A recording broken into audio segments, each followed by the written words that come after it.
Am I the a-hole for telling my brother-in-law I will never forgive his daughter and refusing to ever allow her near my family again? I, 30F, have always been big on family.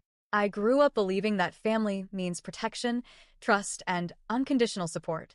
So when my older sister, 35F, married Joe, 40M, a kind and respectful man with a daughter from a previous relationship, I made every effort to welcome them both into the fold. Joe's daughter, Kelly, 15F, was a bit reserved, but nothing ever felt particularly off. My sister has a son, Kevin, 14M, and the kids attended the same school. There were moments of tension between them, typical blended family challenges, but on the surface, it seemed manageable. We treated Joe and Kelly like any other member of the family. Birthdays, holidays, Sunday brunches, they were invited to all of it. A few weeks ago, my husband, 35M, and I hosted a small, intimate birthday gathering at our house. It was a low-key celebration, mainly just my parents, my sister and her family, and a chance for everyone to spend time with our 6-month-old baby boy. The evening was lovely. No drama. Nothing unusual. But just days later, Kevin knocked on my door. I could tell something was bothering him. He asked to speak to me alone, and what he shared made my blood run cold.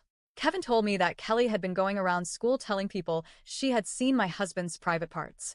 According to her story, she walked into the bathroom during the party and caught my husband with his pants down. She told her friends that he didn't knock, that he exposed himself, and that she saw everything. I was stunned. My husband? The man who is so cautious, so respectful, and frankly a little modest? The man who doesn't even walk around shirtless when we're home alone, knowing we have a newborn? The accusation was outrageous and dangerous. I knew immediately we had to get in front of this. I called a meeting at my parents' house. I asked everyone who was present at the party to come, and I confronted Kelly. It didn't take long before she broke down in tears and admitted it was all a lie. Her reason? She wanted to look cool in front of her friends. According to her, all the girls in her friend group had stories, experiences. She had none. So she invented one. She used my husband as the main character in her fantasy just to earn social points at school. I lost it. I called her out hard. I told her she was disgusting, reckless, and selfish. I said she risked destroying an innocent man's life just to impress a bunch of 15-year-olds.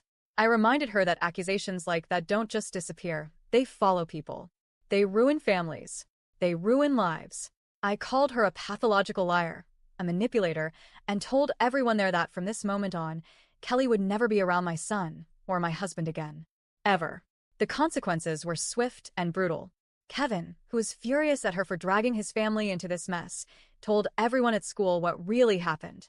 My sister and Joe went straight to the school administration and explained the situation so that no teacher or authority figure would mistakenly act on the rumor. My parents were horrified. They said they no longer felt safe having Kelly in their home. They cut off contact and said she wasn't welcome at family gatherings. My sister, who had tried so hard to make her blended family work, made a hard decision. She told Joe that Kelly could no longer live with them. She has a teenage son to protect, and after what Kelly had just proven herself capable of, she couldn't take the risk. Kelly was moved permanently to her biological mother's home. This was all hard. For everyone, but especially for Joe. Joe is a good man.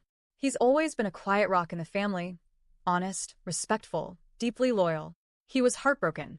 He kept reaching out to me, begging me to forgive Kelly. He said she's been depressed, that she regrets everything, that she wants to apologize face to face. He told me that maybe, just maybe if I could forgive her, my sister might reconsider letting Kelly come back into their home. But I said no. I told him plainly, I will never forgive her. I don't care how sorry she is.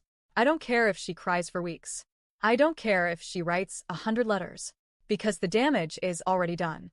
That seed, that doubt, that potential stain on my husband's name, it can never fully be erased. I told Joe that teenagers may be young, but they aren't stupid. They know what power their words carry. If Kelly had gone just a step further, if she'd told a teacher or posted her lie online, my husband could be in jail.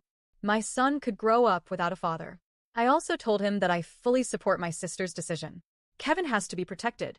Kelly proved she can fabricate serious accusations with ease. If she can do it to my husband, what's stopping her from doing it to her stepbrother next? Before Kelly moved out, Kevin even stayed at our place for a few days just to get a break and reset. He was shaken by it all. So no, I don't regret my reaction.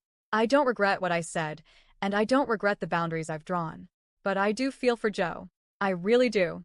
He's lost the family he was trying to build. His daughter is spiraling, and I can see the pain in his eyes when he talks to me. He loves Kelly. He also knows what she did is unforgivable.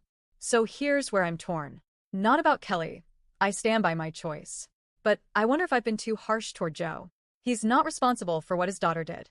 He's been trying to clean up her mess, to hold her accountable, to repair the wreckage. And yet I've shut him out along with her. So am I the a-hole for drawing a hard line around Kelly and refusing to budge, even if it means alienating someone like Joe, who's been nothing but decent?